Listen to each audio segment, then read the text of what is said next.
क्या वसुंधरा कांग्रेस में शामिल हो सकती हैं? आखिर क्यों वसुंधरा की फोटो बीजेपी के पोस्टरों से हटा दी गई? मंत्री सुरेंद्र सिंह टीटी की हार के क्या है मायने? क्या वसुंधरा राजे के अपमान का नतीजा है ये हार? क्या चाहती है राजस्थान की जनता? पहले वसुंधरा राजे, फिर दिया कुमारी, अब किरोड़ी लाल मीणा के बगावती तेवर। कल जो है राजस्थान की कर्णपुर विधानसभा सीट के नतीजे आए, जहां कांग्रेस का जो प्रत्याशी है वो करीब जो है 12,000 वोटों से जीत गया। इस पूरे मुद्दे को लेकर बातचीत करने में साथ जो है गोपाल जी है। गोपाल जी, कैसे देख रहे हैं?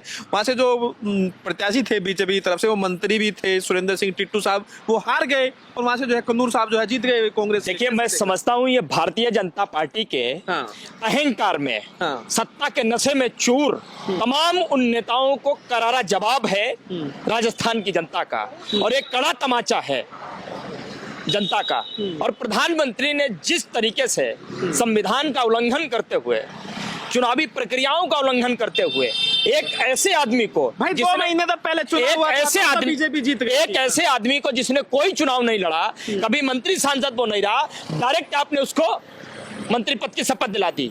और आपने ये सोचा था कि मंत्री पद की हम शपथ दिला देंगे तो जनता बहक जाएगी और मंत्री के नाम पर वोट दे देगी। तो मैं प्रधानमंत्री को कहना चाहता हूं कि मंत्री बनाना तुम्हारे हाथ में है, क्योंकि तुम सारा काम पर्ची से करते हो, लेकिन जनप्रतिनिधि जनता ही चुनती है। और जनता ने ये दिखा दिया कि तुमने गलत इरादे से, गलत नियत से एक आदमी को तुमने मंत्री बनाया, और शायद इस इतिहास में, लोकतंत्र के इतिहास में पहला ऐसा ये शख्स होगा कि बगैर कुछ रहते हुए मंत्री बना और हारने के तुरंत बाद उसने इस्तीफा दिया, सबसे कम समय का। ठीक है, जो रुपिंदर सिंह टिट्टू जिनको इस्तीफा देना पड़ा, जिनकी चुनाव में हार हुई, कांग्रेस को प्रचंड जीत मिली, तो क्या आपको लग रहा है, कई लोग ये भी कह रहे हैं कि जिस तरीके से चुनाव के दौरान वसुंधरा राजे को आगे किया गया, फिर उनका अपमान हुआ, उनको सम्मान नहीं मिल पाया, उन्हें मुख्यमंत्री नहीं बनाया बीजेपी की तरफ से, क्या आपको लग रहा है वरिष्ठ नेताओं को दरकिनार करना बीजेपी को भारी पड़ रहा है? और यह हार जो है, सब बड़ी वजह यह भी है कि वसुंधरा राजे ने बगावत की। देखिए, इसमें कोई दो राय नहीं है।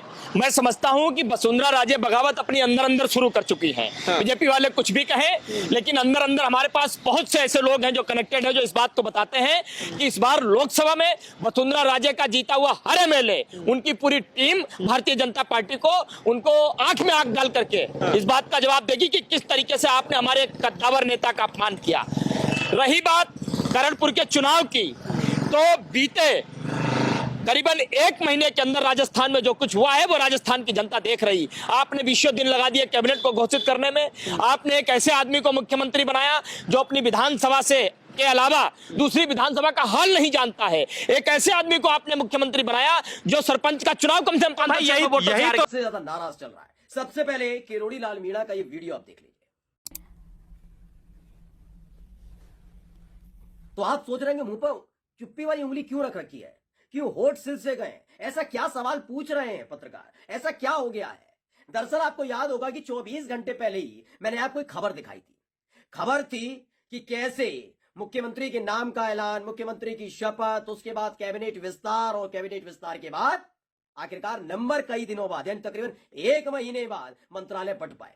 लेकिन वो मंत्रालय पट पाते उससे पहले ही विवाद शुरू हो गया था। मैंने आपको दिखाया था दिया कुमारी, जो राजघराने से ताल्लुक रखती हैं, उन्होंने सीधे तौर पर मोदी और शाह को अपनी ताकत का इजहार करा दिया था। उन्होंने बता दिया था कि अगर आपको ऐसा लगता है कि वसुंधरा राजे सिंधिया को साइडलाइन कर दिया, अगर आपको लगता है कि मध्य प्रदेश के अंदर ज्योतिरादित्य सिंधिया को शाह अपने सामने झुकने को मजबूर कर देंगे, तो राजघराना अभी इतना कमजोर नहीं हुआ है। दिया कुमारी ने पूरी ताकत लगाकर अपने सामने बड़े बड़े घमंडी, बड़े बड़े नेताओं, धुरंधरों को घुटने टेकने पर मजबूर कर दिया। उन्होंने पहले ही कह दिया था, मैंने खबर दिखाई थी, वित्त मंत्रालय चाहिए या गृह मंत्रालय चाहिए। और जो लिस्ट सामने आई उसमें क्या निकलकर सामने आया? उसमें निकलकर सामने आया कि दिया कुमारी को वित्त मंत्रालय दे दिया गया।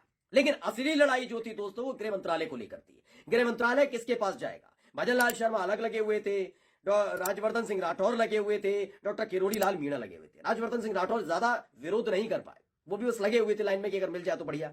ऐसे में डॉक्टर किरोड़ी लाल मीणा को पूरी उम्मीद थी कि भाई कम से कम वसुंधरा राजे सिंधिया को जब साइडलाइन किया जाएगा तो मुझे मुख्यमंत्री बनना था।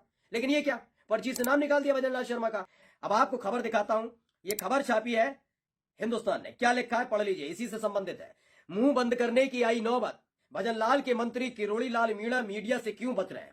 खबर पढ़ना बहुत जरूरी है, क्योंकि यह खबर सबसे पहले अगर किसी ने दिखाई थी तो द टाइम्स एक्सप्रेस और हमने दिखाई थी। जी हां, मैंने आपको खबर बताई थी कि किरोड़ी लाल मीणा बड़ी बगावत कर सकते हैं। ये संकेत बताते नजर आ रहे हैं। मैं फिर कह रहा हूं, छत्तीसगढ़, मध्य प्रदेश, मुख्यमंत्री का चेहरा घोषित, वहां शपथ हो जाना, कैबिनेट विस्तार हो जाना, मंत्रियों का बंटवारा हो जाना, कहीं आपने कोई किसी तरह का बवाल और पखेड़ा विवाद नहीं सुना। राजस्थान के हर एक फैसले पर बड़ा विवाद, बड़ा पखेड़ा, बड़े भसड़ सी हो रही है। मतलब समझ नहीं आ रहा होगा क्या आगे जाकर। लग ही नहीं रहा है कि भजनलाल शर्मा पूरे 5 साल तो छोड़िए 6 महीने तक मुख्यमंत्री रह पाए। इस तरह की नाराजगी है। जो लिखा है पढ़ लीजिए। राजस्थान में बीजेपी के बड़े नेता किरोड़ी लाल मीणा ने मीडिया के दम पर गहलोत सरकार को कई बार असहज स्थिति में लाकर खड़ा कर दिया था, लेकिन अब राजस्थान में सत्ता परिवर्तन होते खुद मीडिया के सवालों से बच रहे। मीडिया द्वारा सवाल करने पर किरोड़ी लाल ने अपने होठों पर उंगली रखकर चुप रहने के संकेत दे दिए। राजस्थान में सत्ता परिवर्तन हुए 1 महीना हुआ है। इस 1 महीने में ही किरोड़ी लाल को अपने होठों पर उंगली रखने की नौबत आ गई है।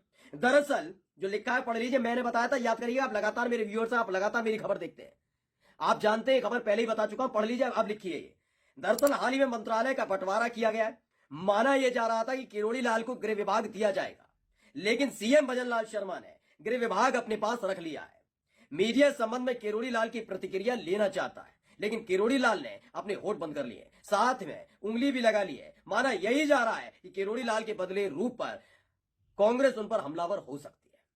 मैं आपको बता रहा था कि पहले दिया कुमारी चाहती थी, उन्होंने साफ कह दिया था मैं किसी की सुनने वाली नहीं हूं, क्योंकि वसुंधरा राजे सिंधिया को साइडलाइन करने के बाद दिया कुमारी को पेश किया गया था। 2-3 चीजें थी उनके साथ जो वसुंधरा राजे सिंधिया से मेल खाती थी। पहला, वो महिला है, दूसरा राजघराने से आती हैं। ये 2-3 चीजें थी जो उनको उनको कहीं ना कहीं वसुंधरा राजे सिंधिया के पैरेलल खड़ी कर रही थी। मतलब मोदी और शाह चाहते थे कि वसुंधरा राजे सिंधिया को साइडलाइन करके दिया कुमारी को खड़ा किया जाए, लेकिन दिया कुमारी ने ही सबसे पहले विवाद शुरू कर दिया। वित्त मंत्री या गृह मंत्री मुझे नहीं मालूम, भजनलाल शर्मा मंत्री रहे ना रहे, उन्हें क्या विभाग मुझे कुछ नहीं मालूम, मुझे ये चाहिए। फैसला आया कि भाई नहीं मानेंगी और हटा भी नहीं सकते डिप्टी सीएम के पद से, तो क्या किया जाए? चलिए वित्त मंत्रालय दे दिया। अब आई गृह मंत्रालय की बारी। शुरुआत में लग रहा था कि भजनलाल शर्मा की बात नहीं मानी जाएगी, उनको चुप रहने के लिए कहा जाएगा।